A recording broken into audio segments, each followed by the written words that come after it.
Install the upper and lower cylinders. Installing the cylinder. Apply lubricant.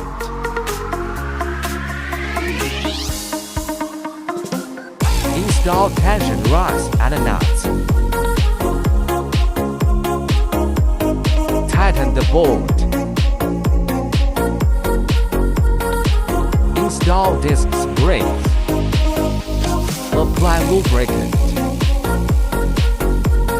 Install the top cover. Install counter assembly.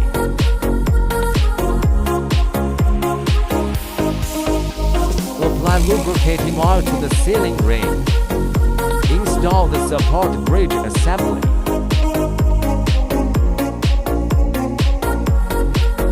Install the mounting bolts. Installation complete.